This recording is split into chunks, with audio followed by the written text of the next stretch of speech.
come anticipato nelle slide che abbiamo visto prima, quest'anno per la prima volta il controllo dei fitofagi su stella del Natale è stato di natura biologica, volutamente. Qui praticamente nella serra dove ci troviamo sono stati fatti dei lanci per il controllo del principale fitofago, che è la mosca bianca, la Bemisia tabaci, controllo che è stato fatto solo ed esclusivamente con lanci di ausiliari, e la situazione ad oggi è praticamente che il controllo biologico è stato ottimale. In questa piccola campionatura si vedono alcune stelle di Natale che presentano alcune neanidi di mosca bianca. Qui si vedono qui sotto, e qui sopra si vede praticamente del ragno rosso. Visivamente il ragno rosso si vede da questo alone clorotico giallastro, tipico del danno di questo fitofago. Comunque la popolazione è sotto controllo, verso settembre, causa anche delle alte temperature, ci sono stati dei piccoli focolai. Per focolai si intende comunque qualche pianta sparsa qua e là. Quindi rimane fondamentale il monitoraggio continuo della serra. Nello specifico in queste prove sono stati fatti monitoraggi giornalieri da parte degli operatori della serra della Giovanna Pavarin e controlli settimanali da parte mia e anche dei tecnici geofilm per valutare soprattutto il grado di parassitizzazione. Perché questo? Perché comunque il controllo dei fitofagi viene fatto con i lanci degli insetti utili. Nello specifico è stato lanciato l'Amblyseus swirski fin dall'inizio con la distribuzione a spaglio, e un altro insetto chiave per il controllo della Bemisia, l'Erythromocerus eremicus. Qui Bioplanet lavora con materiale sciolto che viene distribuito all'interno dei secchielli e appesi alle piante. Il monitoraggio è fondamentale perché sicuramente si troverà della presenza di mosca bianca.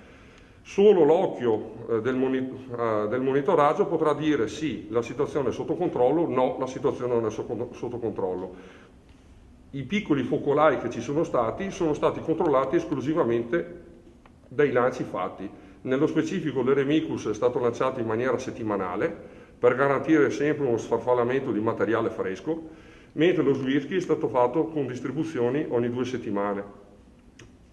Lo Swirski ha anche il vantaggio di avere un effetto del controllo anche nei confronti del ragno rosso che comunque nel periodo estivo ci sono stati alcuni focolai controllati praticamente dal predatore principe del ragno rosso, che è il Persimilis.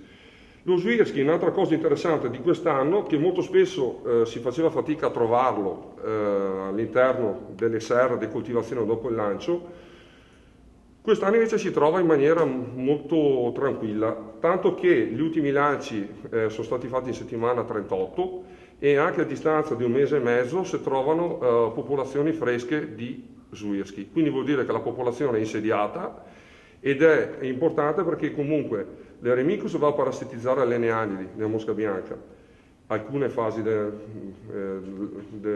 mosca bianca, mentre lo Swirski è utile per il controllo delle uova, oltre che anche lì di alcune forme giovanili.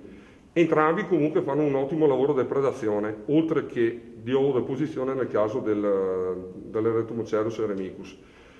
Quindi ad oggi possiamo dire che qui per la prima volta il controllo biologico al 100% ha dato ottimi risultati. Fondamentale comunque, come avrete visto anche nelle riprese, è la pulizia della serra, in modo che non ci siano delle sacche di erbe spontanee dove magari si possono formare dei focolai di mosca bianca, e soprattutto anche la corretta spaziatura dei vasi rimane fondamentale per consentire sia un corretto monitoraggio, ma soprattutto perché la mosca bianca predilige molto un ambiente caldo, umido e il poco luminoso. Quindi fondamentalmente nelle zone dove le piante sono troppo ravvicinate si creano quelle sacche in cui può proliferare. Difatti molto spesso le prime file dei bancali generalmente risultano pulite mediamente, parlo delle serre coltivazioni in esterna. I focolai di solito si trovano nelle parti centrali, dove magari c'è meno luce, meno giro di aria e dove si trovano le condizioni ottimali per lo sviluppo del fitofago.